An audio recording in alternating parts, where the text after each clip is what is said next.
यहाँ पर उपस्थित शक्ति स्वरूपा हमारी माताएं, बहनें, भाई बंधु, बड़े बुजुर्ग, ज्ञानी जन, भक्तगण सभी के हृदय रूपी मंदिर में विराजमान माता भगवती, माँ काली की छवि को देखते हुए गोस्वामी तुलसीदास जी की इस चौपाई के साथ आप सभी को भी प्रणाम करता हूँ कि सिया राम में सब जग जाने, करो प्रणाम जोर जुग पानी।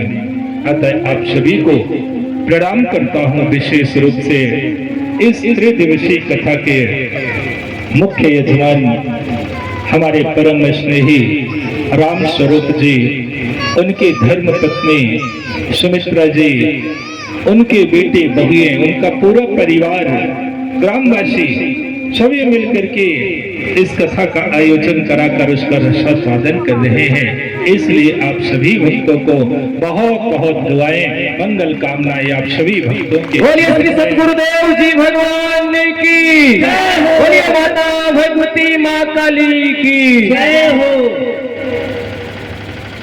बंधु, कल की कथा में हम सभी ने श्रवण किया था कि माँ की ममता क्या होती है, माँ की वात्सल्यता क्या होती है और माँ का प्रेम क्या होता है। कितना अनन्य प्रेम माता पिता अपने बच्चों से करते हैं। वैसे तो यह भी कहा जा सकता है कि हर माता पिता का जीवन तो केवल अपने बच्चों के लिए ही होता है, अपनी संतान के लिए ही होता है। आप सबने तो देखा ही होगा, अनुभव किया होगा कि एक पिता भले ही फटे पुराने कपड़ों को पहन करके अपना गुजारा कर लेता है, लेकिन वह अपने बेटे को तो सुंदर सुंदर कपड़े ही निरंतर देता रहता है। जबकि पिता फटे जूते में काम चला लेता है, लेकिन वह अपने बेटे को कभी फटा जूता पहनने नहीं देता। उसी तरह से माँ भी होती है। अगर एक रोटी है घर में तो उस एक रोटी को माँ अपने बच्चों को खिला देती है, खुद नहीं खाती। लेकिन अगर कोई माँ से पूछे ना कि तुमने खाया कि नहीं खाया, तुम तो नहीं खाया, पूरी रोटी हमें दे दिए, तो माँ कहती है कि हमें भूख नहीं है, हमें भूख नहीं है, या हम तो पहले ही खा लिए हैं। ये होती है माँ की ममता, माँ का प्रेम, माँ की वात्सल्यता। एक छोटी सी कहानी याद आती है। शायद इस कहानी के माध्यम से आप सभी लोग ज्यादा समझ सकेंगे कि माँ कितना अनन्य प्रेम करती है अपने बच्चों से। एक चिड़िया थी, वह अपने 3-4 बच्चों के साथ घोंसला बनाकर किसी पेड़ में रहती थी। समय गुजरता चला जाता है कि एक दिन उस चिड़िया के बच्चे कहते हैं कि माँ, कहीं तुम मुझे छोड़कर चली तो न जाओगी। ऐसा सुनकर के माँ कहती है कि बच्चों, हम तुम लोगों को छोड़ करके कभी नहीं जा सकते, कभी नहीं जाएंगे तुम लोगों को छोड़कर। बच्चे शांत हो जाते हैं। फिर कुछ दिन गुजरता है और कुछ दिन के बाद फिर बच्चे वही कहते हैं कि माँ, तुम छोड़कर कहीं चली तो ना जाओगी। माँ कहती है कि बच्चों, हम तुम लोगों को छोड़ करके कभी नहीं जा सकते। फिर बच्चे शांत हो जाते हैं। फिर समय गुजरता है कि एक दिन फिर चिड़िया के बच्चे कहते हैं कि माँ, तुम हम लोगों को छोड़कर कहीं चली तो ना जाओगी। तब चिड़िया कहती है कि बच्चों, तुम लोग ऐसा क्यों कह रहे हो? हमने कह दिया कि हम तुम लोगों को छोड़ करके कभी नहीं जाएंगे, लेकिन तुम लोग ऐसा बार बार क्यों कह रहे हो?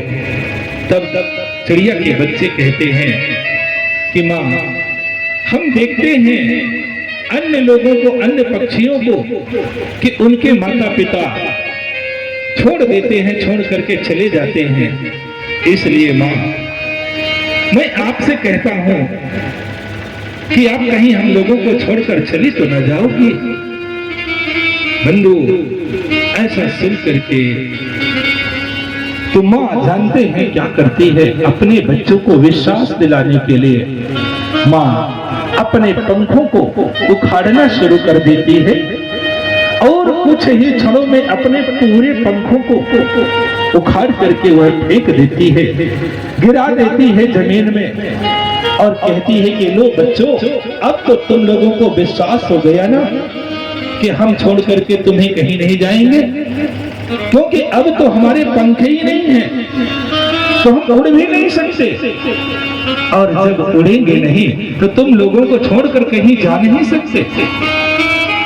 बंधु, अपने बच्चों को विश्वास दिलाने के लिए एक चिड़िया अपने पंखों को, अपने जिंदगी को दांव में लगा देती है।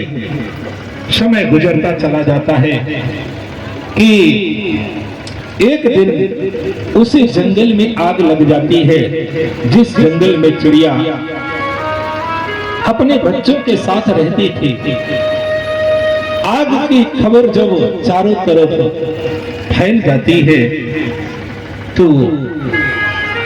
चिड़िया अपने बच्चों से कहती है कि बच्चों, तुम लोग इस जंगल को छोड़ करके चले जाओ, क्योंकि आग लग चुकी है जंगल में, और आग यहां तक पहुंचे उससे पहले तुम लोग इस पेड़ को, इस जंगल को छोड़ करके चले जाओ।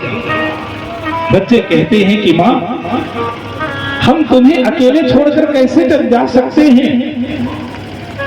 तब चिड़िया कहती है कि बच्चों, तुम लोग चले जाओ, मेरी चिंता मत करो।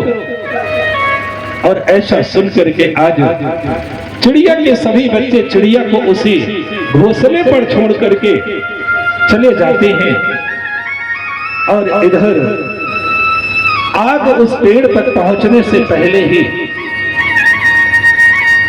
बारिश होती है, वर्षा होती है और आग बुझ जाती है। बच्चे कई दिन के बाद जब आग शांत हो जाती है, बच्चों को पता चलता है कि आग शांत हो गई है ना, तो बच्चे विचार करते हैं कि चलो देखें माँ कैसी है, क्या माँ जीवित है या माँ की मृत्यु हो गई। ऐसा विचार करते हुए जब बच्चे आते हैं तो माँ को खोजते हैं उस पेड़ पर, परंतु माँ कहीं दिखाई नहीं देती। तभी पेड़ के डाल में कुछ शब्द लिखे हुए थे। उसमें लिखे थे कि बच्चों, आग तो मुझे जला नहीं सकी, लेकिन मैं आग आने से पहले ही जल करके मौत को प्राप्त कर ली हूँ, क्योंकि तुम लोग हमें निसहाय अवस्था में छोड़ करके चले गए। अरे एक बार भी नहीं सोचा कि हम तुम्हारी माँ हैं और तुम्हारे लिए हमने अपने पंखों को उखाड़ दिया, उखाड़ करके फेंक दिया, लेकिन तुम लोगों ने एक बार भी नहीं विचार किया कि हमारी माँ यहाँ कैसे रहेगी। बंधु, हर माता पिता उसी चिड़िया की तरह होते हैं, अपने बच्चों के लिए तो पूरा जीवन लगा देते हैं, लेकिन हम लोग बच्चे युवा होकर के क्या माता पिता की परवरिश करते हैं, क्या माता पिता की सेवा करते हैं, यह विचार करने की आवश्यकता है। यह सब कुछ आप लोगों ने कल की कथा में श्रवण किया था, और यह भी बताया गया था कि रामायण, रामचरित्र, राम का जीवन, राम का चरित्र जीवन जीने की कला को सिखाता है। अगर किसी व्यक्ति को जीवन जीने की कला को सीखना है ना, तो उसे राम के चरित्र का, राम के जीवन का अनुसरण करना चाहिए, जहां पर बताया गया है कि भाई भाई का प्रेम कैसे होता है, पति पत्नी का कर्तव्य क्या होता है, सास बहू का प्रेम कैसे होना चाहिए, परिवार के लोग कैसे रहते हैं। अगर इस बातों को जानना है ना, तो हमें राम के जीवन का अनुसरण करना पड़ेगा कि भाई भाई का प्रेम कैसे होना चाहिए। बंधु, जिस समय लक्ष्मण जी अपनी मां सुमित्रा से आज्ञा लेकर के राम के साथ वन जाने के लिए तैयार होते हैं ना, तो मां से तो आज्ञा ले लेते हैं, लेकिन जब वह उर्मिला के कक्ष की ओर अपना कदम बढ़ाते हैं ना, तो विचार करते हैं, उनके मन में प्रश्न चलते हैं कि मां ने तो भैया के साथ वन में जाने के लिए आज्ञा दे दी है, लेकिन उर्मिला को मैं कैसे समझाऊंगा, क्या बताऊंगा उर्मिला से। इस तरह से संकोच करते हुए आज लक्ष्मण जी जैसे ही अपने पत्नी उर्मिला के कक्ष में प्रवेश करते हैं, तो एक अद्भुत नजारा दिखते हैं। वो नजारा था कि उर्मिला आरती की थाल सजा करके खड़ी थी, और जैसे ही लक्ष्मण जी प्रवेश करते हैं तो उर्मिला कहती है, आओ स्वामी आओ, मैं आपको वन जाने से नहीं रोकूंगी, आप अपने भाई की भाभी की सेवा करने के लिए आप वन चले जाइए, हमें कोई आपत्ति कोई दिक्कत नहीं है, और मैं आपको वन ले जाने के लिए भी नहीं कहूंगी कि आप भी मुझे वन लेकर के चलिए, क्योंकि यदि आप मुझे वन लेकर के जाएंगे ना, तो आप भैया और भाभी की सेवा कैसे कर पाएंगे, तो मैं साथ में भी जाने के लिए जिद नहीं करूंगी। बंधु, विचार करने की आवश्यकता है। जिस संकोच में लक्ष्मण जी पड़े थे, तो उनकी पत्नी उर्मिला ने तो उन्हें उस संकोच से बाहर निकाल दिया। यह होता है पत्नी का कर्तव्य कि अगर पति किसी कारण में संकोच में पड़े हैं, कोई कारण ऐसा है कि वो हमें बता नहीं सकते, संकोच कर रहे हैं, तो हर पत्नी का दायित्व होता है कि अपने पति को उस संकोच से बाहर निकाल दे। बंधु, ये रामचरित्र सिखाता है, राम का जीवन सिखाता है, राम के गुणों का हमें अनुसरण करना चाहिए। इतना ही नहीं हुआ, जिस समय राम के साथ लक्ष्मण जी वनवास में जाते हैं, वनवास काल में रहते हैं, तो माता सीता को छुड़ाने के लिए युद्ध करते समय रावण का जो पुत्र था मेघनाद शक्ति का प्रयोग कर देता है, शक्ति प्रहार कर देता है, जिसके कारण लक्ष्मण जी बेहोश हो जाते हैं, मूर्छित हो जाते हैं, और हनुमान जी सुखेन वैद्य के बताए हुए राह पर चलकर जड़ी बूटी लेने के लिए हिमालय पर जाते हैं। जब उन्हें औषधि का पता नहीं चलता, तब वह पूरा पर्वत ही उखाड़ करके लेकर चल देते हैं। जैसे ही अयोध्या के ऊपर से गुजर रहे थे, तो भरत जी नंदीग्राम में तपस्वी की भांति पहरा दे रहे थे। भरत जी ने देखा कि कोई पर्वत लेकर के जगमगाता हुआ जा रहा है, तो भरत को लगा कि शायद कोई दैत्य है, कोई राक्षस है जो अयोध्या में चढ़ाई करने के लिए आ रहा है। ऐसा विचार करके आज भरत जी ने हनुमान पर बाणों का प्रहार कर देते हैं। हनुमान पर्वत लेकर के जमीन पर गिर जाते हैं, बेहोश हो जाते हैं। कुछ देर के बाद जब उन्हें होश आता है, तो सीता हरण की पूरी घटना सभी लोगों से अवगत कराते हैं, बताते हैं सभी लोगों को कि रावण ने माता सीता का हरण करके ले गया है। हम लोग माता सीता को छुड़ाने के लिए उनसे युद्ध कर रहे हैं, लेकिन रावण का पुत्र मेघनाद भैया लक्ष्मण के ऊपर शक्तिवाण का प्रयोग कर दिया है, जिससे वह मूर्छित हो गए हैं, बेहोश हो गए हैं। और हम औषधि ले जाने के लिए आए थे, लेकर जा रहे थे, तो आपने हमें बाण मार करके नीचे गिरा दिया। लक्ष्मण जी इस समय मूर्छित हैं, उनको औषधि की परम आवश्यकता है। बंधु वो जानते हैं। ऐसा सुन करके तो माता कौशल्या कहती है कि हनुमान राम से कह देना कि वो जब तक लक्ष्मण को लेकर के ही अयोध्या आएगा, बिना लक्ष्मण को लिए हुए अयोध्या वापस न आएगा। ये होता है मां का प्रेम।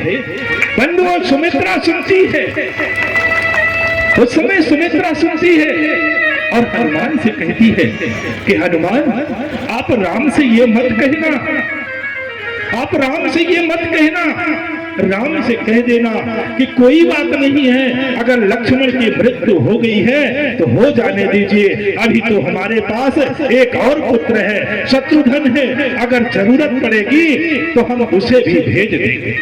बंधु, ये होता है प्रेम, इसे कहते हैं परिवार का प्रेम। सभी आपस में एक से बढ़कर एक त्याग करने के लिए तैयार है। जिस समय हनुमान जी की नजर उर्मिला पर पड़ती है तो हनुमान जी कहते हैं कि आप प्रसन्न क्यों खड़ी हैं? क्या हो गया है आपको? क्या आपको पता नहीं है? क्या आपने सुना नहीं कि आपके पति के प्राण संकट में हैं? उन्हें प्राणों पर संकट छाया है उनके। तो उर्मिला कहती है कि हनुमान जी, हमारे पति पर संकट कैसे आ सकता है? आज हनुमान जी कहते हैं कि सूर्य कुल का दीपक तो बुझने वाला है, जैसे ही सूर्योदय हो जाएगा तो सूर्य कुल का सूरज अस्त हो जाएगा, डूब जाएगा। उर्मिला कहती है कि हनुमान जी, हमारे कुल के सूरज कभी डूब नहीं सकते, हमारा दीपक कभी बुझ नहीं सकता, क्योंकि उर्मिला मन जाते समय जो आरती की थाल में दीपक को जलाया था ना, उसकी निरंतर निगरानी करती थी। तो उर्मिला कहती है कि हमारा दीपक तो कभी बुझ ही नहीं सकता। रहा सवाल सूर्योदय का, तो हनुमान जी आप 2-4 दिन यहाँ और ठहर लीजिए, जब तक वहां पहुंचेंगे नहीं तब तक सूर्योदय नहीं हो सकता। ये होता है एक सती का, शक्ति का ताकत। बंधु, अब उर्मिला कहती है कि रहा सवाल लक्ष्मण जी के प्राणों पर संकट छाने का, तो हनुमान जी, लक्ष्मण के प्राणों पर संकट नहीं आ सकता। अभी आपने कहा है कि लक्ष्मण अपने बड़े भाई श्री राम की गोदी पर लेट करके बेहोशी अवस्था में पड़े हैं। वो लेटे नहीं हैं, वो सो रहे हैं। अरे हनुमान जी, विचार कीजिए, जो योगेश्वर की गोदी में सोया है उसका काल क्या बिगाड़ सकता है? उसका काल तो कभी कुछ नहीं बिगाड़ सकता। बस रहा सवाल बेहोशी का, तो बड़े भाई की गोद मिल गई है, बहुत दिनों से वो शयन नहीं किए थे, तो थोड़ा और सो रहे हैं, पर उन्हें कुछ हो नहीं सकता। तो बंधु, कहने का भाव है कि अगर जीवन जीने की कला को सीखना है ना, तो हमें राम के जीवन से सीखना चाहिए, राम के चरित्र से सीखना चाहिए। तो निश्चित तौर से समाज संस्कारवान हो जाएगा, धर्मवान और धैर्यवान भी हो जाएगा।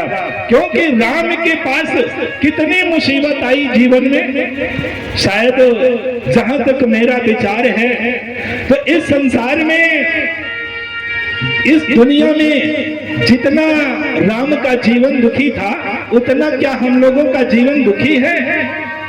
हम लोगों का क्या उतना जीवन दुखी है? नहीं है उतना हम लोगों का जीवन। विचार कीजिए कि भगवान राम जैसे ही युवा हुए तो उन्हें वन में निकाल दिया गया, वनवास हो गया। वन में गए तो फिर पत्नी का हरण हो गया, माता सीता का हरण हो गया, वहां खाने बनाने की भी व्यवस्थाएं नहीं थी। तो कहने का भाव है कि जितना राम को दुख मिला उतना तो हम लोगों को नहीं है ना, फिर भी हम लोग दिन रात चिल्लाते हैं कि भैया हमारा जीवन बड़ा दुखी है, बड़ा दुखी है। अरे मन से मान लेते हैं कि दुख है तो दुख है, मन से मान ले कि सुख है तो सुख होता है। यही तो समझने की, विचार करने की आवश्यकता होती है। तो बंधु, बात चल रही थी कि जीवन जीने के तरीकों को सीखना है ना, तो हमें राम के जीवन से, राम के चरित्र से सीखना चाहिए। यह कल की कथा में आप सभी को बताया गया था। आज हम चर्चा करेंगे कि सूत जी जो नैमिषारण्य में जाकर 88,000 ऋषियों के साथ बैठ करके निरंतर कथाएं सुनाते रहते थे, तो एक दिन जो 88,000 ऋषियों के मुखिया थे, जिनका नाम था सौनक ऋषि। तो सौनक ऋषि अपने गुरुदेव श्री सूत जी से कहते हैं कि गुरुदेव, आपने कहा कि समस्त कामनाओं की पूर्ति के लिए माँ भगवती की साधना, उपासना, आराधना करना चाहिए। तो गुरुदेव आप बताइए कि माँ भगवती की साधना उपासना करने से मनुष्य के कौन कौन से दुख दूर हो सकते हैं?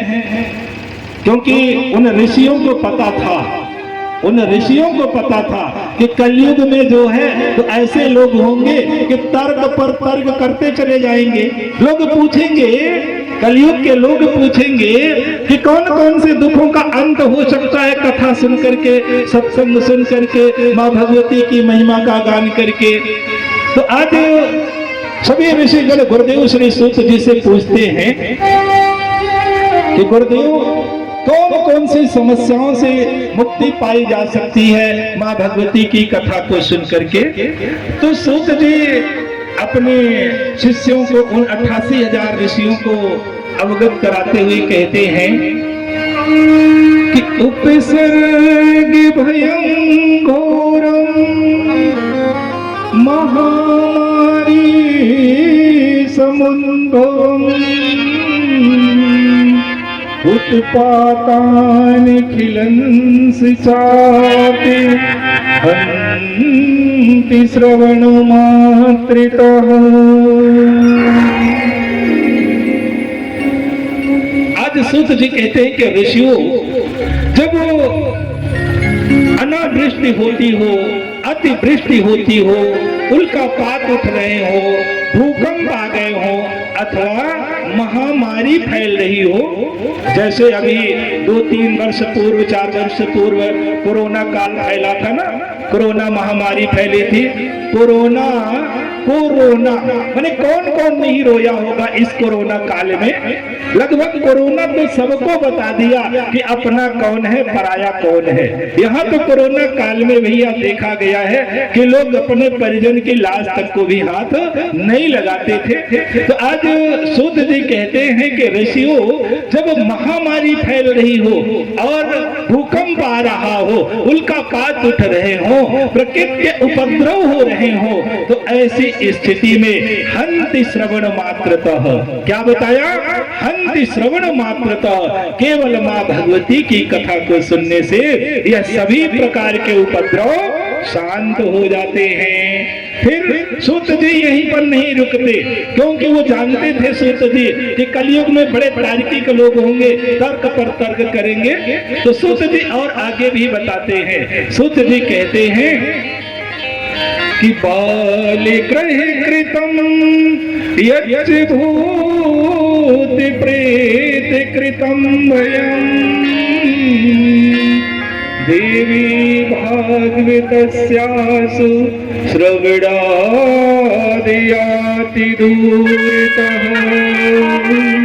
बाल ग्रह कृतम, जब मनुष्य ग्रह दोष से परेशान हो जाए, वास्तु दोष से परेशान हो जाए, लोग ग्रह दोष से परेशान होते हैं ना, जहाँ कहीं की किसी की राहु की दशा चल रही, किसी की शनि की दशा चल रही, किसी की शुक्र की दशा चल रही, तो किसी की गुरु की दशा चल रही है। तो जब मनुष्य ग्रहों से परेशान हो जाए, वास्तु दोष से परेशान हो जाए, अथवा भैया कि कोई भूत प्रेत कर दिया हो, लोग लगाते हैं ना एक दूसरे के ऊपर, तांत्रिक विद्या कर दिया हो, कोई भूत प्रेत का भय सता रहा हो, ऐसी स्थिति में क्या बताते हैं सूत जी? सूत जी कहते हैं देवी भागवतस्यासु श्रवणाद याति दूरता, केवल भगवती की कथा सुनने मात्र से यह सभी प्रकार के भय शांत हो जाते हैं।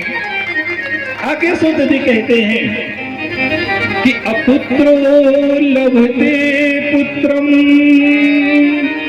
दरिद्रो धनवान भवेत् रोगी रोगात् प्रमोचेत् श्रुत्वा भागवतामृतम्। अब अपुत्रो लभते पुत्रम, जिसके कोई संतान नहीं है, जिसके कोई पुत्र नहीं है, अपुत्रो लभते पुत्रम, उसे पुत्र की प्राप्ति हो जाती है। दरिद्रो धनवान भवेत, जो दरिद्र है, जो गरीब है, जो निर्धन है, वे धनवान हो जाते हैं। रोगी रोगात प्रमुचेत, जो रोगी है ना, वो दवाई करा करा करके थक गए हैं, दवा करा करा कर थक गए हैं, दवा भी काम नहीं कर रही है। ऐसी स्थिति में क्या कराते हैं सूत जी? श्रुत्वा भागवतामृतम, ये भगवती की कथा रूपी अमृत का पान करने से भैया रोगी भी रोग मुक्त हो जाता है। बोलिए माता भगवती माँ काली की, खप्पर वाली मैया की, सतगुरुदेव जी भगवान की। इसीलिए तो भैया कहा गया है ना, क्या कहा गया है कि जब काम न चले दवाई से तो कहियो काली माई से।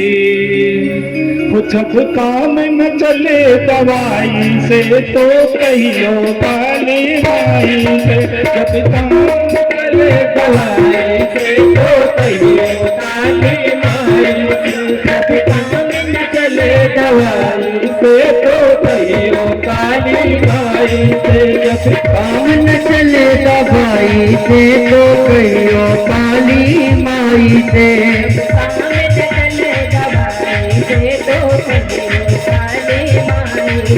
जब काम न चले दवाई से तो कहियो काली माई से।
बंद हो जाए सारे, जब रात से बंद हो जाए सारे, जब रात से बंद हो जाए सारे, जब रात से बंद हो जाए सारे। ना आवे काम यारे प्यारे, ना आवे काम यारे प्यारे, ना आवे काम यारे प्यारे, ना आवे काम यारे प्यारे।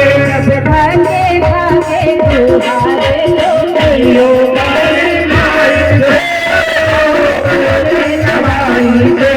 कहियो काली माई दे।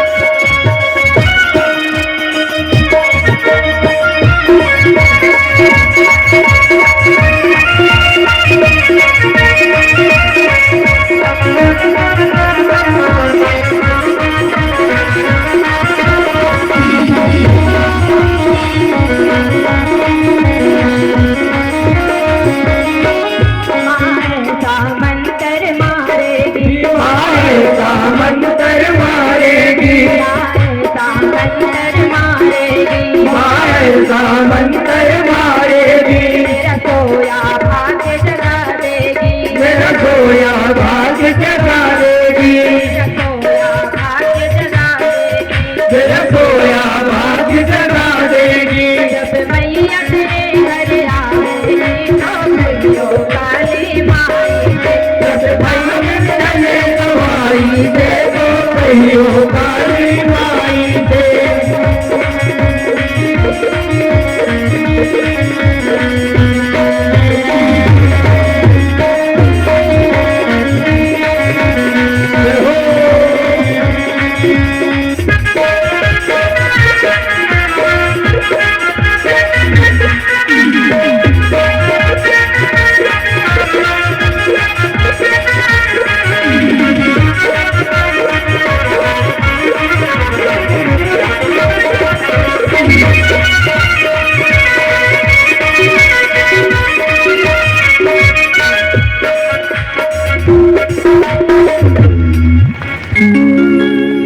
बोलिए माता भगवती माँ काली की जय हो, गुरुदेव जी भगवान की जय हो। तो बल्लू सूत्र जी कहते हैं रोगी रोगात प्रमुचित श्रुत्वा भागवतामृतम। केवल भगवती की कथा सुनने से रोगी भी रोग मुक्त हो जाता है। सूत्र जी आज सभी ऋषियों को बताते हुए और आगे कहते हैं कि वंद्या वाकाक वंद्या मृतवत्सा सयांगना, वंद्या वाकाक वंद्या मृतवत्सा सयांगना, देवी भागवतं श्रुत्वा लभते पुत्रं चिरायुषम्। जिनकी कोई भी संतान ना हो, वंद्या वाक वंद्या, जिनकी कोई संतान ना हो अथवा 2 महीने 3 महीने के बाद संतान की मृत्यु हो जाती हो, ऐसी स्थिति में अगर व्यक्ति माँ भगवती की कथा रूपी अमृत का पान कर लेता है तो उसे दीर्घजीवी संतान की प्राप्ति हो जाती है। आज सूत जी कहते हैं ऋषियों से कि हे ऋषियों, ये जो देवी भागवत महापुराण है, माँ भगवती की कथा है ना, तो ये सर्वश्रेष्ठ है। तो ऋषियों से कहते हैं कि सूत जी ये श्रेष्ठ कैसे हो सकती है, कैसे श्रेष्ठ मान ले इसको। तो आज सूत जी कहते हैं कि अष्टादश पुराणानाम मध्ये सर्वोत्तमं परम देवी भागवतम नाम धर्म कामार्थ मोक्षदम। ऋषियों, ये तो चारों फलों को, धर्म अर्थ काम और मोक्ष को देने वाली है। बंधुओं, सूत जी एक बड़ी सुंदर बात बताते हैं ऋषियों से कि हे ऋषियों, ये भगवती की जो कथा रूपी अमृत है ना, तो ये अमृत से भी बढ़ करके है। क्यों बढ़ करके है ये? क्योंकि अमृत का पान करने वाला व्यक्ति ही अमर होता है, लेकिन भगवती की कथा रूपी अमृत का पान करने से तो कुल के सभी लोग अमर हो जाते हैं। ऐसी माँ भगवती की कृपा होती है, ऐसी माँ भगवती की कृपा होती है। बोलिए माता भगवती माँ काली की जय हो। और बंधु एक बड़ी सुंदर बात कहना चाहते हैं ना कि माँ की कथा वही सुनता है, माँ के नाम की माला वही जाप करता है ना जिसका दिल बड़ा मजबूत होता है, जिसका दिल बड़ा मजबूत होता है वही माँ के नाम की माला का जाप करता है, वही माँ की भक्ति करता है। तो क्या आप लोग वास्तव में दिल मजबूत वाले हैं क्या? तो उठाइए दोनों हाथों को, देखते हैं। बोलिए खप्पर वाली मैया की जय। इसीलिए कहना चाहते हैं ना कि माँ के नाम की माला, क्या?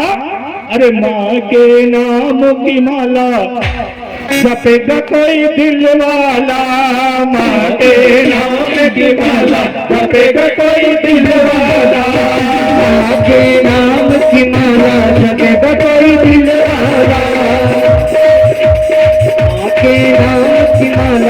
जपेगा कोई दिल वाला, माँ के नाम की माला जपेगा कोई दिल वाला, माँ के नाम की माला जपेगा कोई दिल वाला, दिल वाला हो दिल वाला, दिल वाला हो दिल वाला, दिल वाला हो दिल वाला, दिल वाला हो दिल वाला, माँ के नाम की माला जपेगा कोई दिल वाला, माँ के नाम की माला जपेगा कोई दिल वाला, माँ के नाम की माला जपेगा कोई दिल वाला, माँ के नाम की माला जपेगा कोई दिल वाला।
जपेगा कोई दिल वाला, के नाम की माला जपेगा कोई दिल वाला, दिल वाला हो दिल वाला, दिल वाला हो दिल वाला,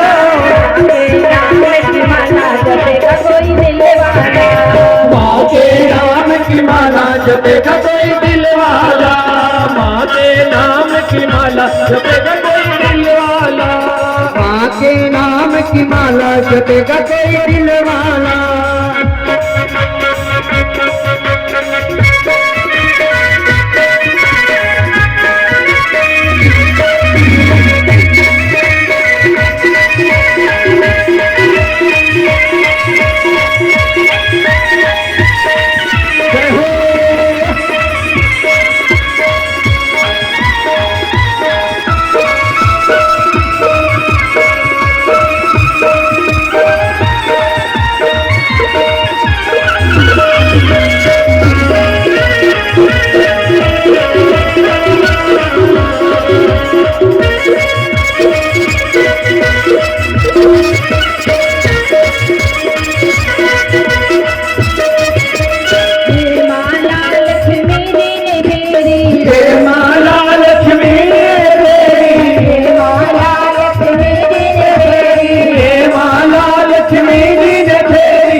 जपेगा कोई दिल वाला, माँ के नाम की माला जपेगा कोई दिल वाला, दिल वाला हो दिल वाला, दिल वाला हो दिल वाला, माँ के नाम की माला जपेगा कोई दिल वाला, माँ के नाम की माला जपेगा कोई दिल वाला।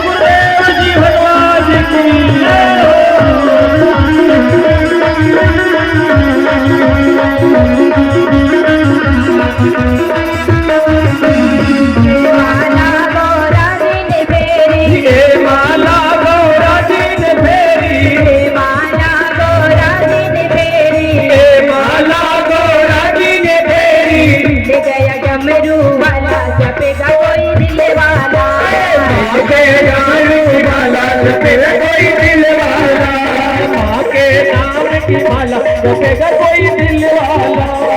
दिल वाला हो दिल वाला, दिल वाला हो दिल वाला, दिल वाला हो दिल वाला, दिल वाला हो दिल वाला, माँ के नाम की माला जपेगा कोई दिल वाला, माँ के नाम की माला जपेगा कोई दिल वाला।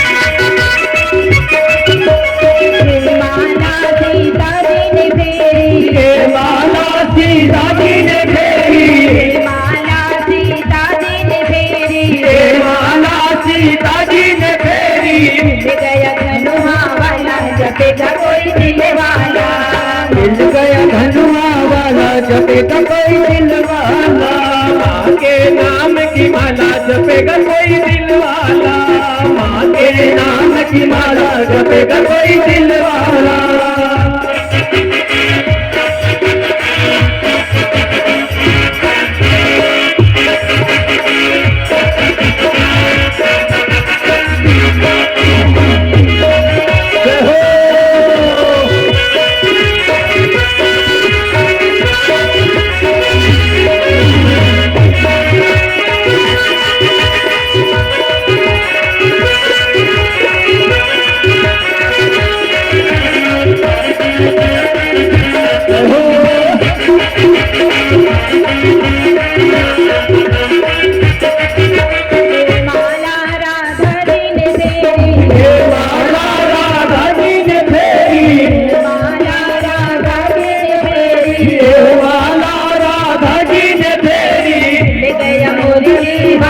जपेगा कोई दिल वाला, माँ के नाम की माला जपेगा कोई दिल वाला, माँ के नाम की माला जपेगा कोई दिल वाला। दिल वाला हो दिल वाला, दिल वाला हो दिल वाला, दिल वाला हो दिल वाला, दिल वाला हो दिल वाला, के नाम की माला जपेगा कोई दिल वाला, माँ के नाम की माला जपेगा कोई दिल वाला, माँ के नाम की माला जपेगा कोई दिल वाला।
जपेगा कोई दिल वाला, माँ के नाम की माला जपेगा कोई दिल वाला। दिल वाला हो दिल वाला, दिल वाला हो दिल वाला, दिल वाला हो दिल वाला, दिल वाला हो दिल वाला, के नाम की माला जपेगा कोई दिल वाला, माँ के नाम की माला जपेगा कोई दिल वाला, माँ के नाम की माला। सभी लोग दोनों हाथों को मुड़ाएंगे और आखिरी करेंगे, सभी एक साथ बोलेंगे, माँ के नाम की माला जपेगा कोई दिल वाला, माँ के नाम की माला जपेगा कोई दिल वाला, माँ के नाम की माला मांगे राम की माला जपेगा कोई दिलवाला, मांगे राम की माला जपेगा कोई दिलवाला, मांगे राम की माला जपेगा कोई दिलवाला, मांगे राम की माला जपेगा कोई दिलवाला, मांगे राम की माला जपेगा कोई दिलवाला, मांगे राम की माला जपेगा कोई दिलवाला, माला जपेगा कोई दिलवाला।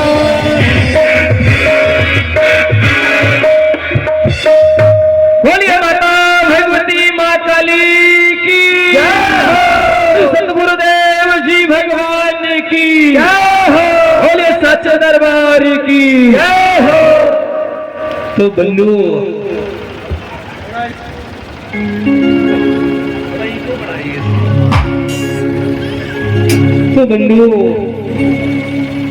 आज सूत जी सभी ऋषियों को माँ भगवती की महिमा को बताते हुए कहते हैं कि माँ भगवती की कथा को सुनना तो सर्वश्रेष्ठ होता है, सबसे बढ़कर के माना गया है। और आज सूत जी तो यहाँ तक उदाहरण देते हुए कहते हैं कि पुराणानाम तो सर्वेषां श्रवणात् फलम् लभेत तस्मात् गुणं पुण्यं देवी भागवता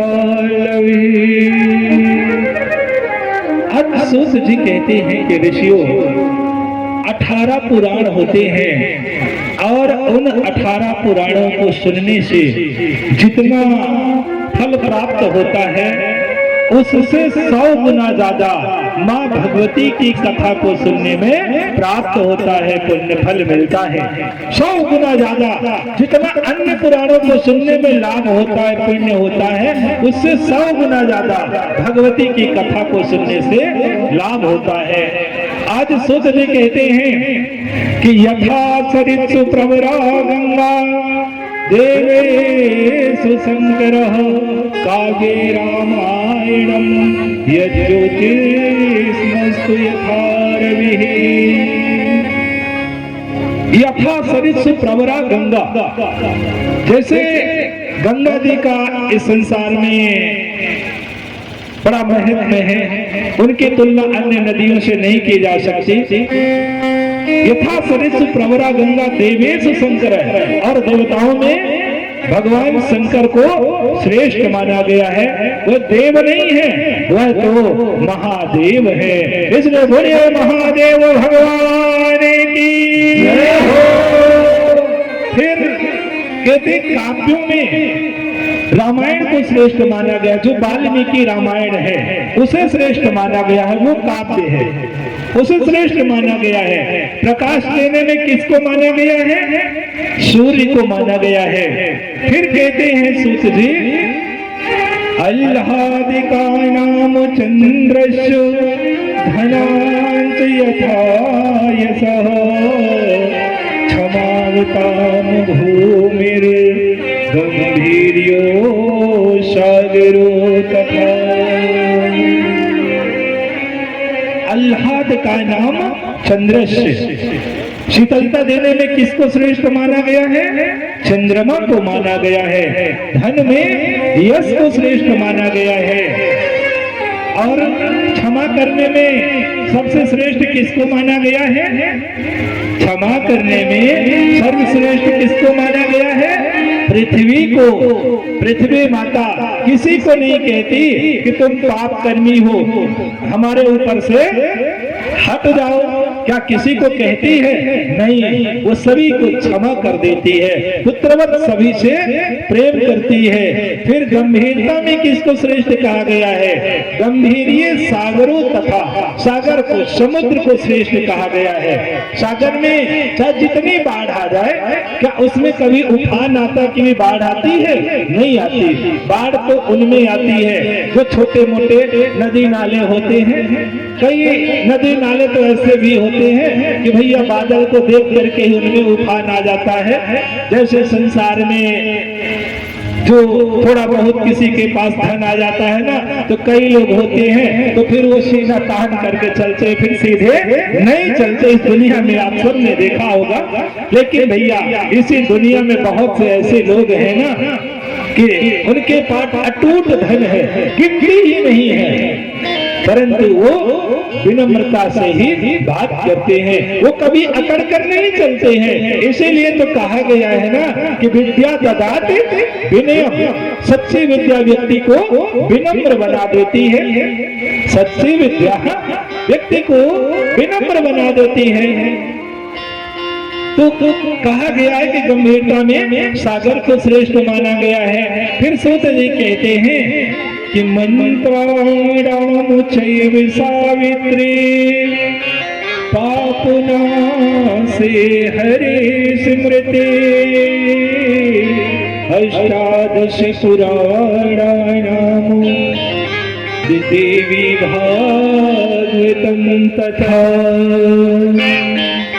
इस तरह से मंत्रों में श्रेष्ठ गायत्री मंत्र को माना गया है। और पापों को नष्ट करने के लिए क्या कहा गया है? पाप नासे हर स्मृति, अर्थात भगवान का भजन करना, भगवान का स्मरण करना, कीर्तन करना ही पापों को नष्ट करने के लिए कलयुग में सबसे बड़ा उपाय है।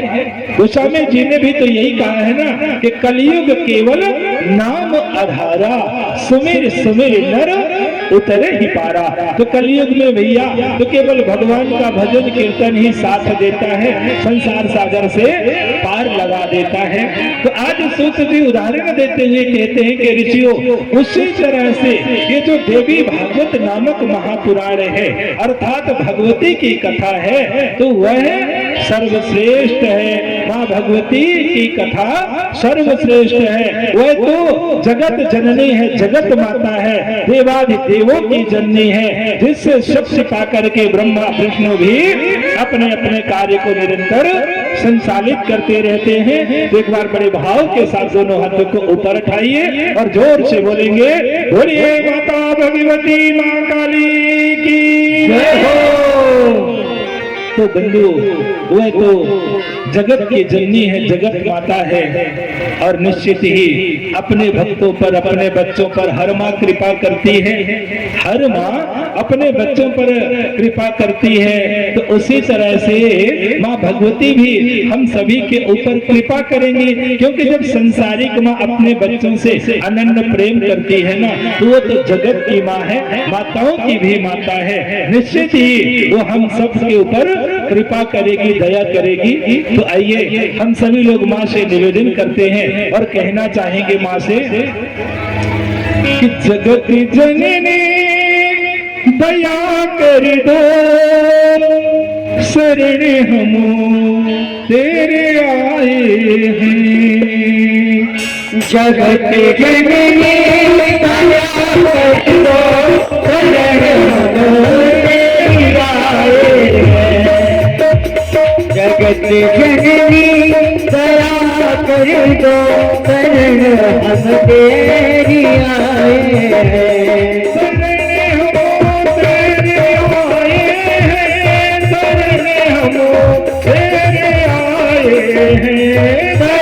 हम तेरे आए हैं, शरण हम तेरे आए हैं। शरण हम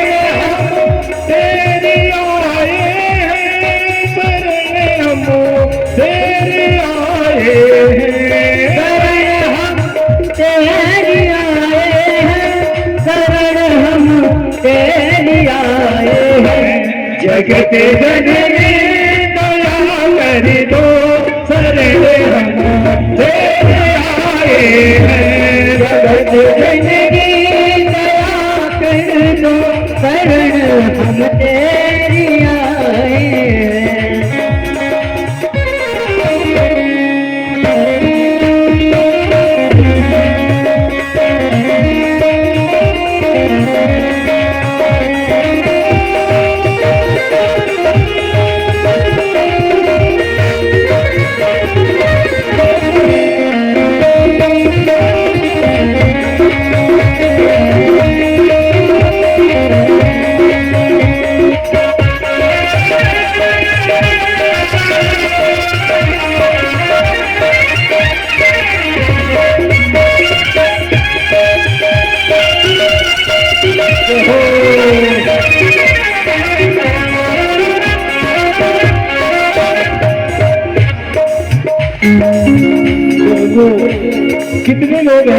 जो माँ की शरण में आए हैं। क्योंकि ऐसा कहा जाता है ना कि जब बच्चा रोता नहीं है ना तो उसे माँ भोजन भी नहीं कराती। तो जब हाथ उठा कर सभी एक साथ बोलेंगे, शरण हम तेरे आए हैं, शरण हम तेरी आए हैं, शरण हम तेरी आए हैं, शरण हम तेरी आए हैं, शरण हम तेरे आए हैं,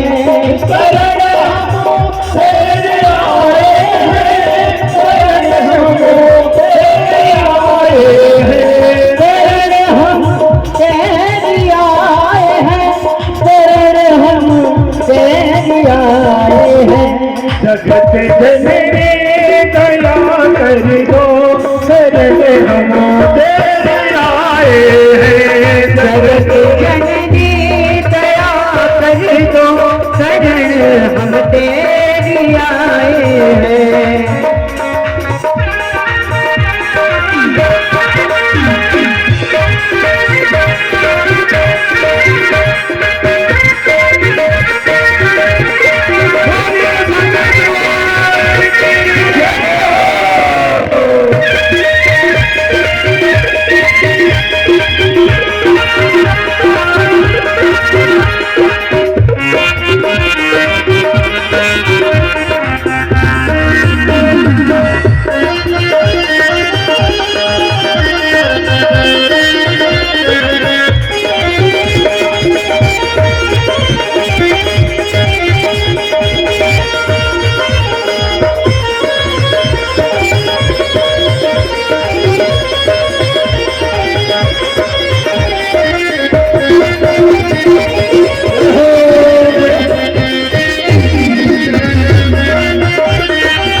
अपना बना लेना, दया करना ए मुझ पर माँ, मुझे अपना बना लेना।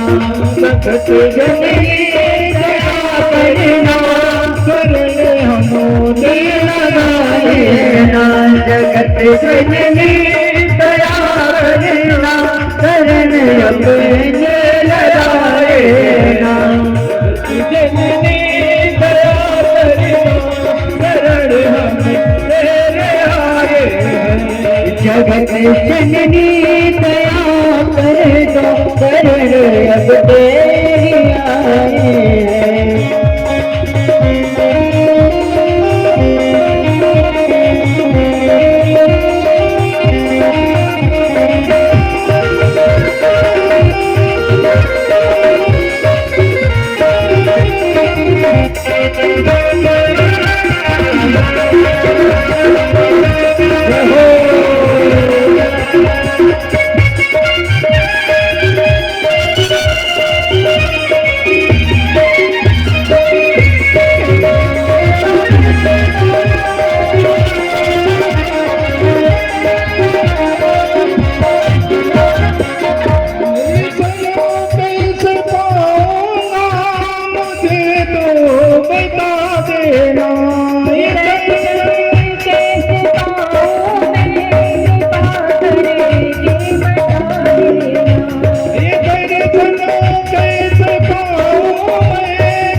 जननी दया कर दो, शरणे हम तेरे आए हैं। जगत जननी दया कर दो, शरणे हम तेरे आए हैं। जगत जननी दया कर दो, शरणे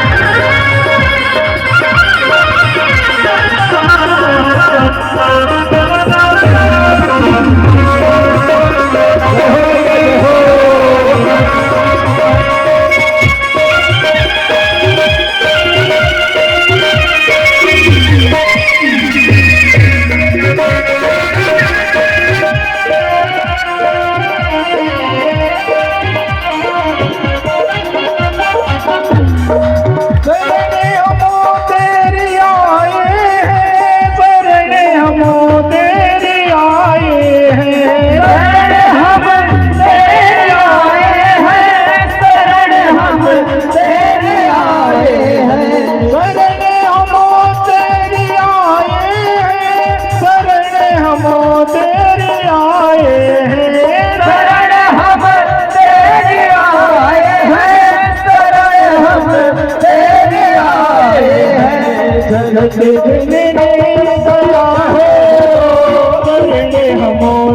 आए हैं। जगत जननी दया कर दो, शरणे हम तेरे आए हैं।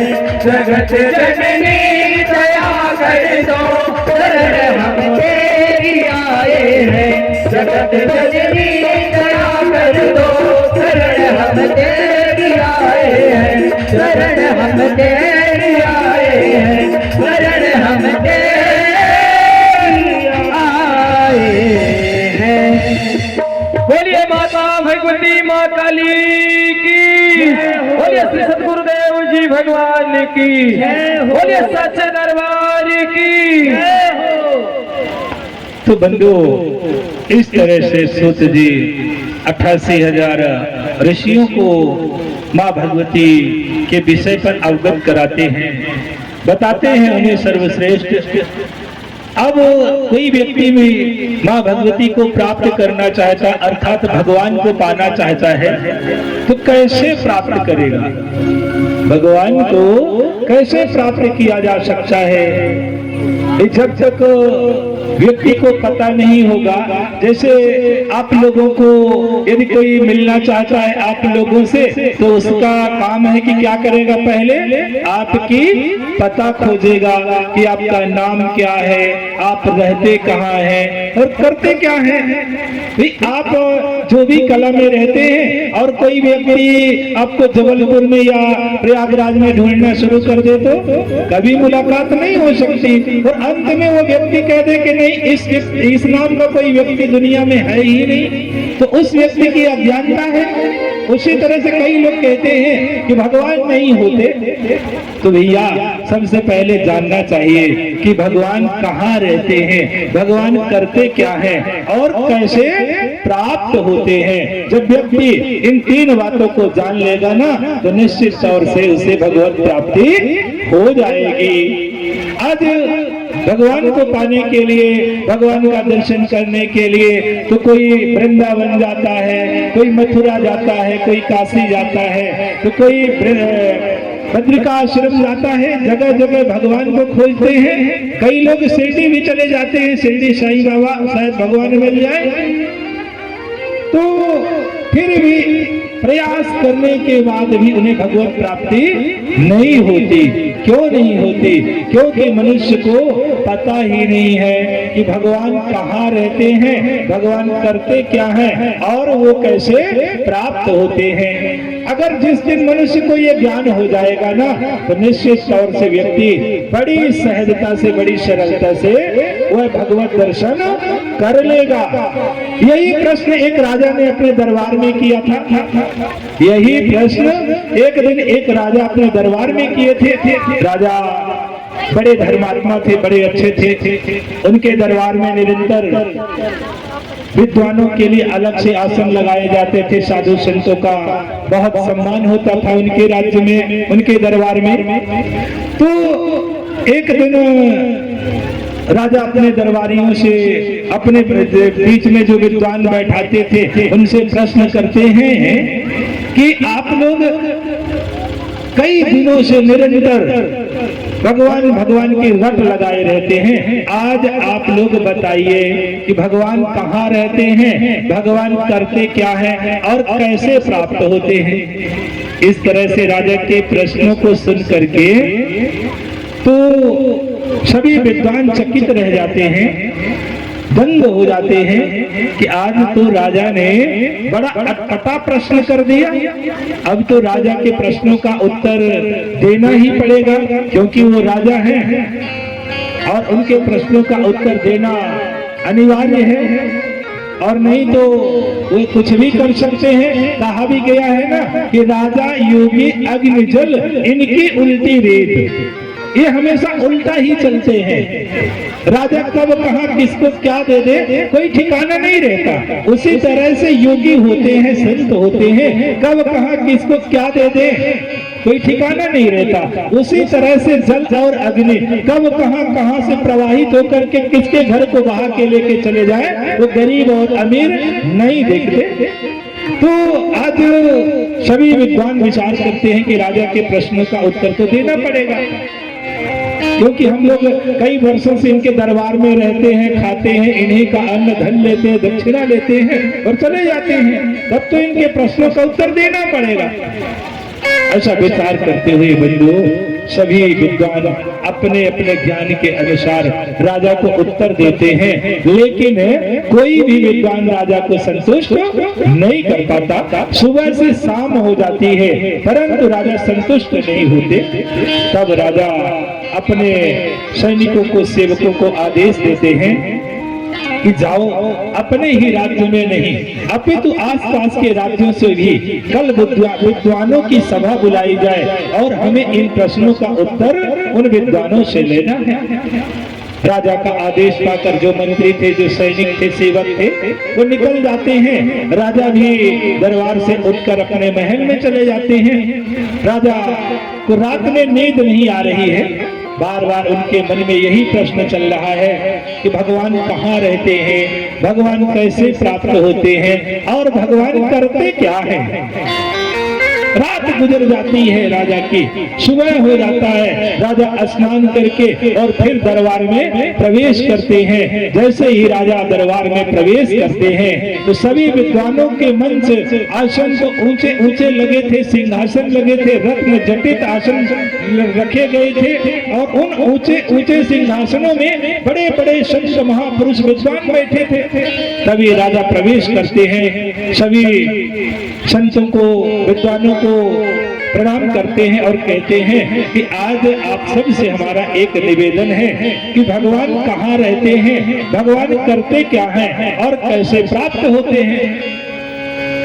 सभी विद्वान अपने अपने ज्ञान के अनुसार उत्तर देते हैं। कोई कहता है कि भगवान वेदों में रहते हैं, कोई कहता है कि भगवान पुराणों में रहते हैं, तो कोई कहता है कि भगवान हर एक प्राणी के हृदय में बैठे रहते हैं। लेकिन दूसरे और तीसरे प्रश्न में कि भगवान कैसे प्राप्त होते हैं, भगवान करते क्या है, इन प्रश्नों में निरुत्तर हो जाते हैं। इस तरह से अंततः सभी विद्वान हार जाते हैं, कोई भी राजा के प्रश्नों का उत्तर नहीं दे पाता। सभा समाप्त हो जाती है, सभी अपने अपने घर के लिए चले जाते हैं। राजा भी अपने महल में चला जाता है, लेकिन उनके मन में तो निरंतर यही प्रश्न चलते रहते हैं कि भगवान कैसे मिलते हैं, भगवान करते क्या हैं, कैसे प्राप्त होते हैं, कहाँ रहते हैं। यही प्रश्न राजा के मन में निरंतर चलते थे कि एक दिन राजा घूमते हुए, टहलते हुए अपने सेनापति के साथ बाग में जाते हैं। तभी राजा सेनापति से कहते हैं कि सेनापति, क्या तुम जानते हो कि भगवान कहाँ रहते हैं, भगवान कैसे प्राप्त होते हैं, भगवान करते क्या है? सेनापति बेचारा डर जाता है और कहता है कि राजन, जिन प्रश्नों का उत्तर बड़े बड़े विद्वान नहीं दे सके, हम तो सेनापति हैं ना राजन, हम तो केवल युद्ध क्षेत्र के बारे में जानते हैं, हमें तो केवल युद्ध कला का ज्ञान है, बाकी भगवान कहाँ रहते हैं, कैसे प्राप्त होते हैं, इस विषय पर मुझे कोई भी ज्ञान नहीं है। तब राजा कहते हैं कि सेनापति, क्या तुम जानते हो कि कौन विद्वान है अपने राज्य में? तो सेनापति कहते हैं कि राजन, हम तो केवल इतना ही जानते हैं कि हमारे राज्य में मंत्री से बढ़ करके कोई विद्वान नहीं है, जो अपने मंत्री हैं वही सबसे ज्यादा विद्वान है। राजा मंत्री की ओर इशारा करते हुए कहते हैं कि क्यों मंत्री, विद्वान हो? तो मंत्री के मुख से अचानक निकल गया कि हाँ राजन, मैं विद्वान हूँ। तो राजा तुरंत वही पुराना प्रश्न करते हैं कि तुम विद्वान हो तो बताओ कि भगवान कहाँ रहते हैं, कैसे प्राप्त होते हैं और वो करते क्या है? इतना सुन करके तो मंत्री के पैरों के नीचे से जमीन खिसक जाती है, सिर के ऊपर लटकती हुई तलवार दिखाई देती है, पूरे शरीर का रक्त ही सूख गया। फिर भी किसी तरह से मंत्री जी साहस करते हैं, धैर्य करते हैं और राजा से कहते हैं कि राजन, जिन प्रश्नों का उत्तर बड़े बड़े विद्वान नहीं दे सके, उन प्रश्नों का उत्तर आज आप मुझसे पूछ रहे हैं। चलिए कोई बात नहीं है, इन प्रश्नों का उत्तर देने का प्रयास करेंगे, लेकिन हमें कुछ दिन का समय दे दीजिए, कुछ दिन का वक्त दे दीजिए। राजा कहते हैं कि मंत्री, हम तुम्हें केवल 7 दिन का समय देते हैं, 7 दिन के अंदर ही आपको मेरे प्रश्नों का उत्तर देना ही पड़ेगा। ऐसा कहकर के राजा अपने महल की ओर और मंत्री जी अपने घर की ओर निकल जाते हैं, कमरे की ओर निकल जाते हैं। अब मंत्री जी को तो नींद नहीं आ रही है, किसी तरह से करमटे बदलते हुए भोर होता है, ब्रह्म वेला होती है और ब्रह्म वेला में मंत्री जी विद्वानों की खोज में निकल जाते हैं, पूरा दिन भ्रमण करते हैं, परंतु कोई विद्वान इन प्रश्नों का उत्तर नहीं दे सका। शाम होती है, घर आते हैं, फिर से सुबह होते ही निकल जाते हैं विद्वानों की खोज में। इस तरह से बंधुओं 5 दिन बीत जाता है। तब जो मंत्री का नौकर था वो देख रहा था कई दिनों से कि हमारे मालिक ना अच्छे से भोजन करते और ना तो बातें करते, अच्छे से चिंतित रहते हैं, टेंशन में रहते हैं, आखिर कारण क्या है? तो 5वें दिन मंत्री से उनका नौकर पूछता है कि मालिक, आप कई दिनों से बड़ा परेशान हैं, आखिर कारण क्या है? तो मंत्री जी विचार करते हैं कि ये 2 कौड़ी का नौकर, ये 2 कौड़ी का नौकर ये क्या बताएगा? अरे जिन प्रश्नों का उत्तर तो बड़े बड़े विद्वान नहीं दे सके, तो ये क्या बताएगा? इससे बात करना तो ठीक नहीं है। ऐसा विचार करते हुए मंत्री जी कहते हैं कि अरे जा, तू अपना काम कर, तेरे बस की बात नहीं है। नौकर बेचारा चला जाता है अपने काम धाम करने में। अब मंत्री जी का तो काम था विद्वानों की खोज करना। सुबह होता है, फिर से विद्वानों की खोज में निकल जाते हैं। 6वां दिन गुजर जाता है, 6वां दिन गुजर जाता है। शाम को जब लौट करके मंत्री जी आते हैं, तब नौकर फिर कहता है, अब तो मंत्री जी को लग रहा था कि कल सुबह प्राण दंड निश्चित है, गर्दन तो कट ही जाएगी, सूली पर तो चढ़ा ही दिया जाएगा। तो मंत्री जी बड़ा चिंतित थे। शाम को लौट करके आते हैं, न खाना न पानी, चुपचाप बैठ जाते हैं। ऐसा लग रहा था मानो ये रो रहे हों। तब नौकर से रहा नहीं जाता। नौकर फिर आता है मालिक के पास, मंत्री के पास, और कहता है कि मालिक, हर नौकर का कर्तव्य होता है कि जब मालिक पर कोई आपत्ति आए, कोई विपत्ति आए, कोई समस्या आए, तो वो अपने मालिक का साथ दे। वास्तव में वही नौकर होता है। नौकर होते हुए भी वो अपने मालिक का हर पल साथ देता है। तो आज नौकर कहता है कि मालिक, हम आपके भले ही नौकर हैं, लेकिन आप तो हमेशा पुत्र की तरह हमसे प्रेम करते हैं और हम भी आपको पिता तुल्य मानते हैं। तो मालिक आप बताने की कृपा करें।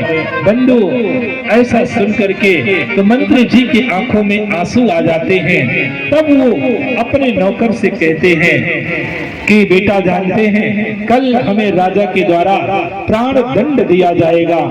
ऐसा सुन करके तो नौकर बेचारा डर जाता है, कंपने लगता है और कहता है कि मालिक, आखिर आपका अपराध क्या है? आखिर आपका अपराध क्या है? क्यों आपको राजा प्राण दंड देना चाहते हैं? तो वही पुराने प्रश्न को बताता है नौकर से अपने मंत्री। नौकर सुन करके कहता है कि मालिक, इतने छोटे से प्रश्न के लिए आप इतना परेशान हैं? मंत्री जी कहते हैं तू छोटा प्रश्न समझ रहा है? अरे इन प्रश्नों का उत्तर बड़े बड़े विद्वान नहीं दे पाए और तू कह रहा है कि छोटा प्रश्न है। नौकर कहता है कि मालिक, इन प्रश्नों का उत्तर हम बड़े आराम से दे देंगे, आप इसके लिए परेशान ना होइए। क्यों? क्योंकि वो नौकर जो है ना, तो सत्संग सुनता था, संतों के संग में रहता था, संतों की सेवा करता था। तो जो मूल था ना, उसे ज्ञान हो गया था। सत्संग सुनने से ही तो व्यक्ति के अंदर विवेक आता है, बुद्धि आती है। ये कहा भी गया है ना कि बिन सत्संग विवेक न होई, बिना सत्संग के विवेक नहीं हो सकता। तो आज नौकर सत्संग सुनता था तो कहता है कि मालिक, आप चिंता ना करिए, इन प्रश्नों का उत्तर हम दे देंगे, आप चल करके भोजन ग्रहण कीजिए। ऐसा सुनकर मंत्री के दिल में थोड़ा सा शांति बनी, क्योंकि कोई धैर्य बढ़ाने वाला मिल गया। कहते हैं कि जब दुख पड़ता है ना, तो दूसरे से बता दे तो थोड़ा सा बोझ है कम हो जाता है। कम हो जाता है कि नहीं? माताओं बहनों को ज्यादा पता होगा, क्योंकि चलिए अच्छी बात है। तो कहने का भाव है, कहने का भाव है कि जब किसी को बता दे दुख अपना तो थोड़ा शांति मिल जाती है। तो आज मंत्री को भी थोड़ा सा शांति मिल गई। अब मंत्री जी भोजन करते हैं, रात्रि गुजर जाती है, सुबह हो जाती है। अब सुबह होने पर नौकर कहते हैं अपने मालिक से, मंत्री जी से, कि मालिक, आपको राज दरबार में सिर्फ इतना कह देना है कि राजन, ये प्रश्न बहुत छोटा है, ये प्रश्न हमारे योग्य नहीं है। इन प्रश्नों का उत्तर तो ये हमारा नौकर दे देगा, हमारे योग्य नहीं है। जब आप हमसे प्रश्न करना चाहते हैं ना, तो कोई बड़ा प्रश्न कीजिएगा, ये बहुत छोटा प्रश्न है। इतना आप कह देंगे ना तो हम संभाल लेंगे। अब बंधु, मंत्री और नौकर बाप बेटे की तरह दरबार की ओर प्रवेश करते हैं। जाते हैं, दरबार तैयार थी, दरबार में लोग इंतजार ही कर रहे थे मंत्री जी का, क्योंकि 7वां दिन था ना। जैसे ही राजा की दृष्टि मंत्री जी पर पड़ती है तो राजा कहते हैं, आओ आओ मंत्री आओ, क्या तुम मेरे प्रश्नों का उत्तर ले आए? ऐसा सुन करके तो मंत्री जी राजा के करीब जाते हैं और हाथ जोड़ करके कहते हैं कि राजन, ये आप जो ने प्रश्न किया है ना, ये प्रश्न बहुत तुच्छ है, बहुत छोटा है राजन, ये हमारे योग्य नहीं है। इससे कोई बड़ा प्रश्न हो तो कीजिएगा, इन प्रश्नों का उत्तर तो हमारा नौकर दे देगा। ऐसा सुनकर के पूरे दरबार में सन्नाटा फैल जाता है, सब दंग रह जाते हैं। राजा भी कहते हैं कि मंत्री, तुम क्या बात कर रहे हो? तुम आज भयभीत तो नहीं हो? तुम बात कैसी कर रहे हो? अरे जिन प्रश्नों का उत्तर बड़े बड़े विद्वान नहीं दे पाए, उन प्रश्नों के उत्तर को कह रहे हो कि हमारा नौकर दे देगा। मंत्री ध्यान रखना, अगर तुम्हारा नौकर उत्तर नहीं दिया ना तो तुम दोनों को सूली पर यही लटका दिया जाएगा। बुलाया जाए नौकर को। नौकर आते हैं राजा के पास, राजा को प्रणाम करते हैं। प्रणाम करने के बाद राजा कहते हैं कि क्यों तुम मेरे प्रश्नों का उत्तर देने आए हो? तो नौकर कहते हैं हाँ राजन, मैं तो आपके प्रश्न का उत्तर देने ही आया हूँ। तो राजा कहते हैं कि बताओ दो उत्तर कि भगवान कहाँ रहते हैं, भगवान कैसे प्राप्त होते हैं और भगवान करते क्या है। ऐसा सुनकर नौकर कहता है कि राजन, उत्तर देने से पहले हम एक कटोरे में दूध मंगवाना चाहते हैं। दूध की जरूरत है हमें, एक कटोरा दूध चाहिए हमें। राजा तुरंत आदेश देते हैं, दूध से भरा हुआ कटोरा आ जाता है।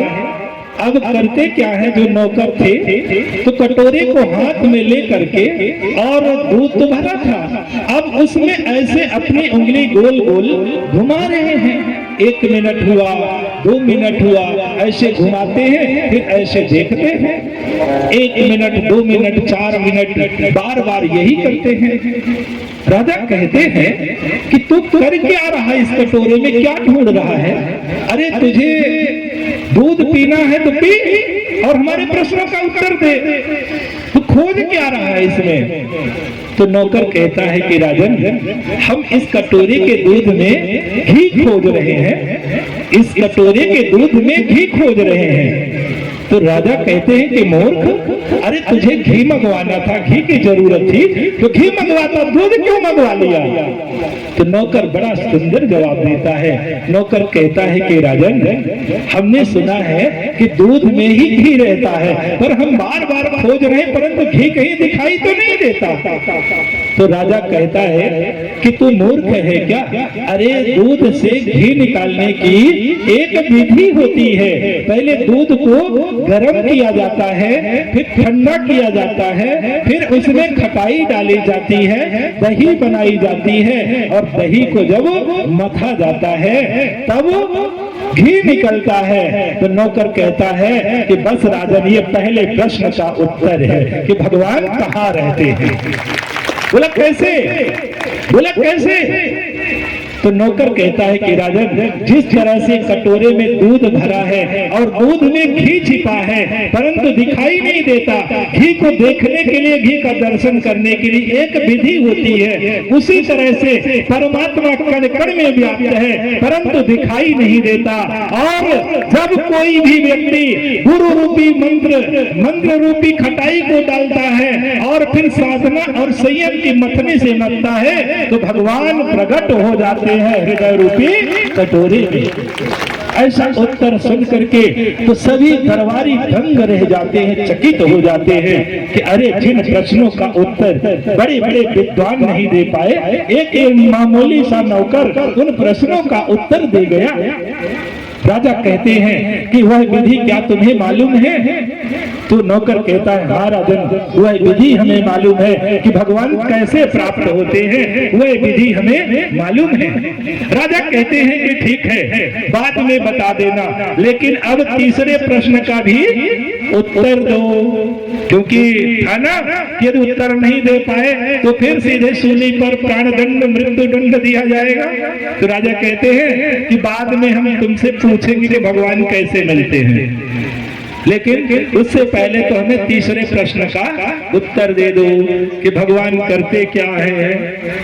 नौकर कहता है कि राजन, हम बड़ी दूर से चल करके आए हैं और 2 प्रश्नों के उत्तर भी हम आपको दे चुके हैं और उन उत्तर से आप संतुष्ट भी हैं, तब भी हम खड़े हैं, जब से आए हैं तब से खड़े हैं। और जो लोग प्रश्नों का उत्तर नहीं दिए उनको ऊंचे ऊंचे सिंहासनों पर बैठाए हैं आप, और हम यहाँ पर खड़े हैं। कोई पूछा तक नहीं कि आप करके बैठ तो जाओ, कम से कम राजन हमें बैठने की आवश्यकता है, तभी हम तीसरे प्रश्न का उत्तर देंगे। उसमें भी हम हिंदू धर्म को मानने वाले हैं और हिंदू धर्म में सदगुरु का आसन सबसे ऊपर होता है और शिष्य का स्थान नीचे होता है।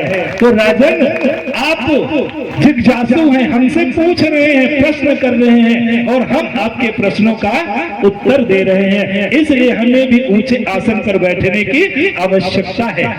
राजन कहते हैं कि कुर्सी लाई जाए, तो नौकर कहते हैं नहीं राजन, कुर्सी की आवश्यकता नहीं है, बस 2 मिनट की बात है। आपके जो सिंहासन है उससे ऊंचा तो किसी का आसन नहीं है, तो 2 मिनट के लिए आप हमारी जगह में आ जाइए और हम आपकी जगह में चले जाते हैं। राजा विचार करते हैं कि ठीक है भाई, 2 मिनट की तो बात है, चले जाते हैं। अब वो मामूली सा नौकर जाता है, बढ़िया आराम से सिंहासन पर बैठ जाता है और राजा आकर के नौकर की जगह में खड़े हो जाते हैं। 1 मिनट 2 मिनट, अब तो बढ़िया मखमल की तकिया बिछी थी, नौकर आनंद से बैठा। 1 मिनट 2 मिनट 4 मिनट व्यतीत हुआ। राजा कहते हैं कि हमारे प्रश्नों का उत्तर दो भाई, तीसरे प्रश्न का उत्तर दो। तो नौकर कहता है कि राजन, आपके तीसरे प्रश्न का भी उत्तर तो कब का मिल चुका है। राजा बोले, प्रश्नों का उत्तर कैसे मिल गया, प्रश्न का उत्तर कैसे मिल गया बताइए। तो नौकर कहता है कि राजन, अभी अभी जो हुआ वही आपके प्रश्न का उत्तर है। राजा कहते हैं क्या हुआ अभी अभी। तो नौकर कहता है कि एक नौकर राज सिंहासन पर बैठ गया और राजा जाकर के जमीन में खड़ा हो गया। यही भगवान करते हैं, भगवान का काम है राजा को रंग बनाते हैं। जो अहंकारी होते हैं उनको रंग बना देते हैं, और जिसके अंदर भगवत भजन भगवत प्रेम रहता है ऐसे रंग को वो राजा बना देते हैं। बंधुओं, यही भगवान का काम है। तो भगवान कहाँ रहते हैं? भगवान कहीं बाहर नहीं, भगवान तो हर प्राणी के अंदर निवास करते हैं, हर जीव जंतु के अंदर कण कण में उनका निवास है, हर प्राणी के अंदर उनका निवास है। बस हमें अंदर जाने का मार्ग पता हो जाए तो निश्चित तौर से भगवत प्राप्ति हो सकती है। इसका प्रमाण तो हनुमान जी भी दे रहे हैं, इसका प्रमाण तो हनुमान जी भी दे रहे हैं। आप सबने देखा होगा कि जिस समय हनुमान जी ने अपना सीना चीर करके दिखाया था तो कौन दिखा था? भगवान राम और माता सीता। जब हनुमान जी ने अपने सीने को चीर करके दिखाया था तो उनके सीने के अंदर सीने में माँ सीता और राम दिखाई दिए थे। लेकिन बंधु, एक बात बोलूं आप सबसे, संयोग से अगर हम लोगों के सीने का कभी ऑपरेशन हो तो जानते हैं क्या दिखेगा? क्या दिखेगा? किसी के सीने में तो भैया गुटखा की पैकेट निकलेगी, क्या बोलते हैं राजश्री किसी के निकलेगी, किसी के अंडा निकलेगा, किसी के सीने में मुर्गी की कड़ी निकलेगी, और किसी के सीने में तो क्या निकलेगा? बोतल ही निकल आएगा, पूरा बोतल ही निकल आएगा। गलत कह रहे हो तो बताइए। और किसी के सीने में जानते हैं मैं करते हुए बकरा भी निकल आएगा, क्योंकि लोग बकरा भी खाते हैं। बताइए, जब मनुष्य इन सब की बाजार अपने सीने में लगा के रखा है तो भगवान रहेंगे कहाँ? भगवान कहाँ रहेंगे? इसलिए कहना चाहते हैं, निवेदन करना चाहते हैं कि आप सब लोग यदि भगवान को पाना चाहते हैं ना तो अपने इस मंदिर को, शरीर एक मंदिर है, शरीर एक मंदिर है, इसे दूषित मत कीजिए। आप नशा मांस से मुक्त होकर के भगवान को पुकारेंगे तो निश्चित तौर से आप सबको भगवत प्राप्ति हो जाएगी और आप सबका जीवन आनंदित हो जाएगा। आप सब आनंद से इस जीवन को व्यतीत कर लेंगे। तो बात समझ में आ गई, भगवान कहाँ रहते हैं? हर मनुष्य के अंदर रहते हैं। कैसे प्राप्त होते हैं? पाने की एक विधि होती है, वो विधि सतगुरु बताते हैं। सतगुरु के पास जाकर के उस विधि को प्राप्त कर लीजिए तो निश्चित तौर से भगवान की प्राप्ति हो जाएगी। बोलिए माता भगवती माँ काली की जय हो, श्री सतगुरुदेव जी भगवान की जय हो। तो बंधु, भगवान को पाने के लिए आइए हम लोग एक भजन के माध्यम से माँ से निवेदन करते हैं और कहना चाहते हैं क्या कि मैं आऊं तेरी मैया हे काली मैया, मैं आऊं तेरी मैया हे काली मैया, मैं आऊं तेरी मैया हे काली मैया, मैं आऊं तेरी मैया हे काली मैया, हे काली मैया हे काली मैया, हे काली मैया हे काली मैया, हे काली मैया हे काली मैया, हे काली मैया हे काली मैया, मैं आऊं तेरी मैया हे काली मैया, मैं आऊं तेरी मैया हे काली मैया, मैं आऊं तेरी मैया हे काली मैया।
काली मैया हे लाइन में सभी एक साथ हाथ उठा करके बोलेंगे, मैं आऊं तोरी मैया हे काली मैया, मैं आऊं तोरी मैया हे काली मैया, मैं आऊं तोरी मैया हे काली मैया, मैं आऊं तोरी मैया हे काली मैया, मैं आऊं तोरी मैया हे काली मैया, मैं आऊं तोरी मैया हे काली मैया, मैं आऊं तोरी मैया हे काली मैया। बोलिए माता भगवती माँ काली की जय हो, वाली मैया की जय हो, कुंड वाली मैया की जय हो, देव जी भगवान की जय हो। इन्हीं शब्दों के साथ अपने वाणी को विराम देते हुए आइए कुछ हम लोग भजनों का भी आनंद लेंगे। इन्हीं शब्दों के साथ हम अपने वाणी को विराम देते हैं और आप सभी को बहुत बहुत दुआएं, मंगल कामनाएं आप सभी भक्तों के जीवन में सदैव सुख शांति समृद्धि सौभाग्य बना रहे, यही हम माँ भगवती माँ काली से निवेदन करते हैं कि आप सबका जीवन, समस्त ग्रामवासियों का जीवन, देशवासियों का जीवन आनंदमय हो, मंगलमय हो। आइए हम सभी लोग भजनों का आनंद लेंगे क्योंकि आखिरी दिवस है, अंतिम दिवस है, थोड़ा सा भजन भी होना चाहिए।